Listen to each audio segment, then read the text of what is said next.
Hey guys, it's SirBot here, and I'm fighting for VERTEXODROCHER on the Oculus map. And on the top right in, as you can see, I start off with a fast naval build, and as usual, get the containers. But I do something different this time. I go for an alligator rush, so I don't even scout on the water. I just go straight to alligators. And so I'm planning to catch him off guard early on in the game and try to get a fast win.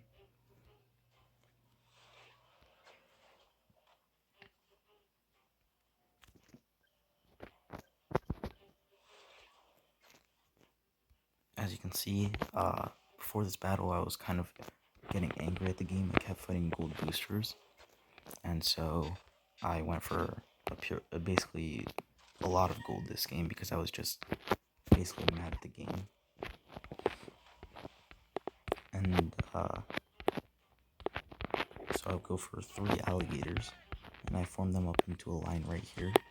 He just saw that I was going for an alligator rush, and he put up another platform here, and so I went in for the attack. As you can see, this platform gets destroyed. And here is an interesting fight. 3 alligators against 1 Confederation naval platform. It takes 4 shots for the first alligator to die. Remember, I am on gold in this attack, and I switched to gold naval attack to try to finish the tower off as fast as possible. But as you can see, it takes 1, 2, 3 salvos of a Confederate naval platform to kill an alligator on gold before the 10-minute mark. That is the only imbalance in this game that I will ever call out. Naval platforms, Confederation, or imba, they're completely imbalanced.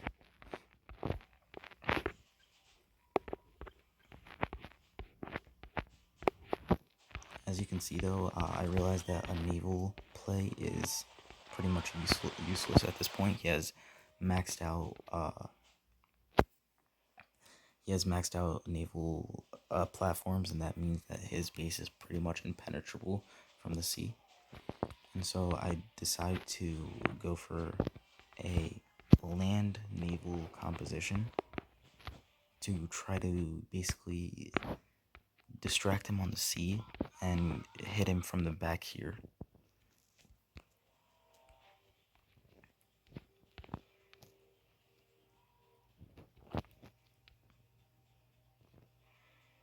As you can see, I just upgraded my platforms recently to a usable, basically to a usable extent, and so I am putting some platforms up to support my navy. And I'm slowly building up the land army. As you can see, right about here, he sends 5 Vikings to try to attack me. Now I can make that 6. And basically it's a hopeless battle for him. I have equal number of alligators plus naval platform support.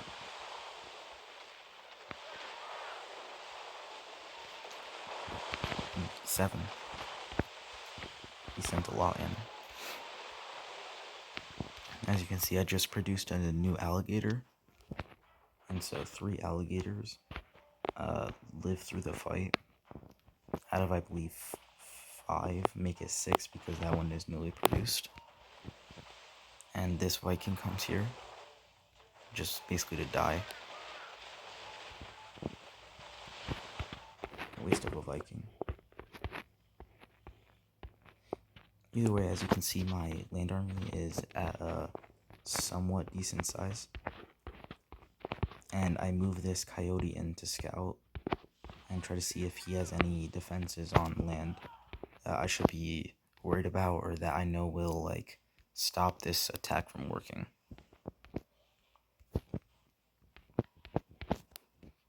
And so I move my Jaguars right behind it so that I can attack right after the scout if I see that it's open. And as you can see, he has a few Zeus coming out. And I want to make sure that I can attack before those Zeus become a real problem. And so I turn on red vehicle scouting again to make my Zeus and my Jaguars move as fast as possible.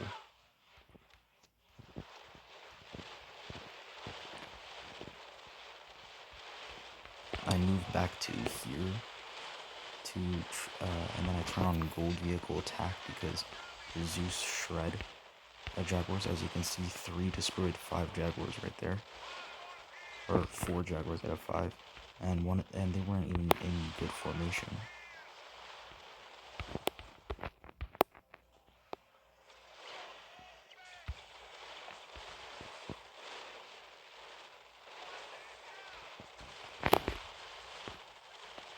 As you can see, I'm destroying the back of his base, and there's not much that he can really do about it, because all he has is naval units. So this is actually a very good strategy for anyone who is trying to look for a way around naval while also going naval.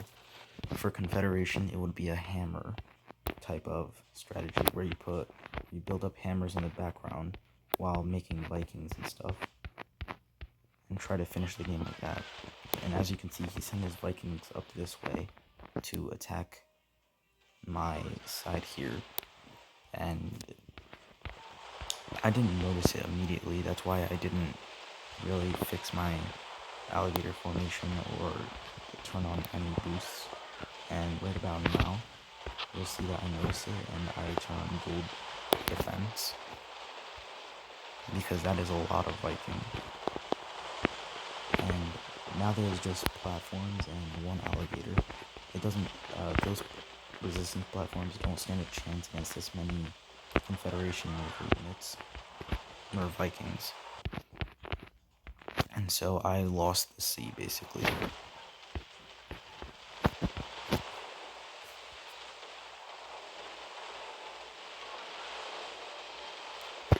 So as you can see, I'm building away to make sure, because I have the advantage here, because he is basically paralyzed. He can't build up on land, and I can if I do this, but I was at first planning to let him destroy my buildings on the shore and use a reconstruction boost out here, but he went straight for the headquarters, and so I built a supply center out here so that I can make sure that I can get enough resources to rebuild my HQ.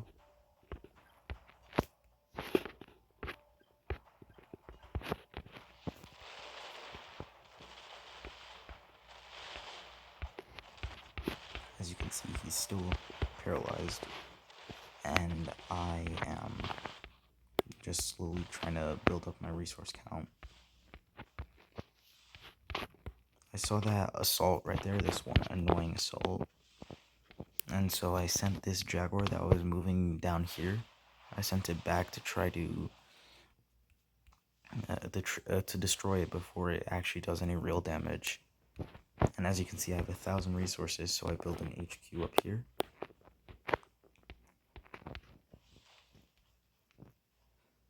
And now the game is basically won, because he is fully stopped here, and I can still rebuild and build another army, build more units to end the game.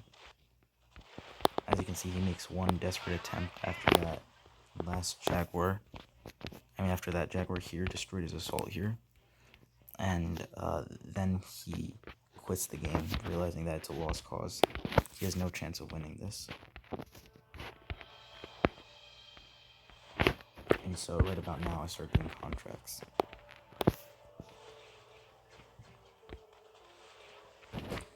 VERTEXODROCHER played well. It's just he made a few key mistakes, basically not scouting, and also leaving himself too open to a land attack.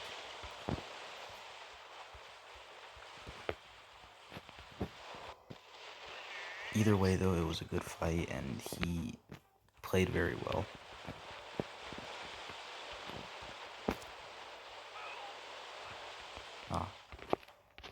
the game isn't ending. Well then, if you guys like the video, you hit that like button down below, and if you want, you can subscribe. But thanks for watching.